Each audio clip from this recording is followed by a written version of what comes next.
అందరికీ నమస్కారం అండి. నిన్న కాకినాడ రూరల్ ఎమ్మెల్యే గారు పంతం నానాజీ గారు మాట్లాడిన మాటల ఉద్దేశించి జగన్మోహన్ రెడ్డి గారి గురించి మాట్లాడిన మాటలు.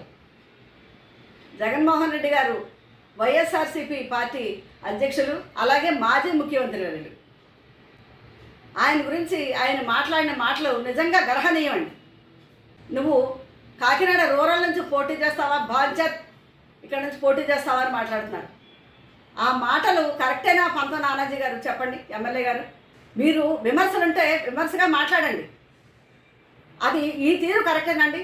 అధికారంలో ఉన్నారు కదా అని ఇలాగే మాట్లాడటం కరెక్ట్ అండి?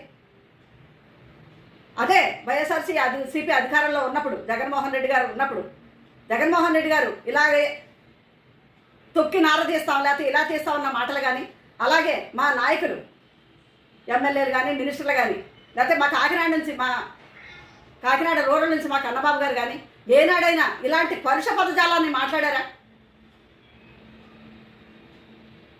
అది మీకే కాదు, అక్కడున్న నియోజకవర్గంలో ప్రజలందరికీ తెలుసండి. కన్నబాబు గారు అక్కడ ఎంత మర్యాదగా మాట్లాడతారో తెలుసు. అలాగే పార్టీ అధినాయకులు ఎప్పుడైనా కులం గురించి మాట్లాడారా? ఇంకా ఈ ఫస్ట్రేషన్లో మీరు ఎందుకు ఫస్ట్రేషన్ వచ్చిందో తెలియదండి. నేను వైఎస్ఆర్సీపీ కాపు నాయకులందరూ మీటింగ్ పెట్టారు అన్న విషయంలో దాని గురించి మీరు ఏదేదో మాట్లాడారు.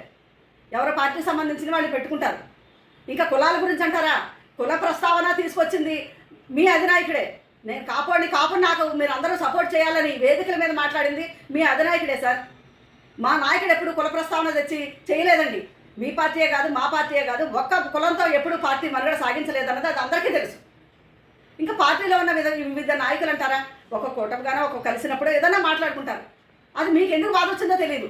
అంటే ఈ మధ్య జనసేనలో ఉన్న కాపు నాయకులు కొంతమంది అసంతృప్తిగా ఉన్నారు, బయటకు వెళ్ళిపోతున్నారు అన్న ఫస్ట్రేషన్లో మీరు ఈ మాటలు మాట్లాడి ఉండొచ్చు.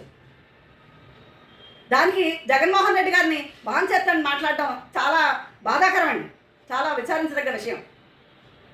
జగన్మోహన్ రెడ్డి గారిని వచ్చి కాకినాడ రూరల్ నుంచి పోటీ చేయమని మీరు సవాల్ విసురుతున్నారు.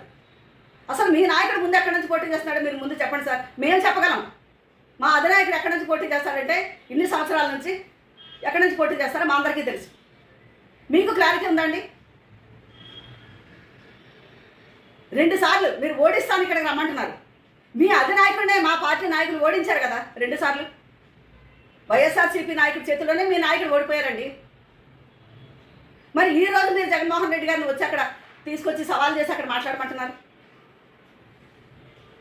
ఇంకా కులాల ప్రస్తావన వస్తే మీరు 2-3 స్థానాల్లో సర్వేలు చేయించుకుని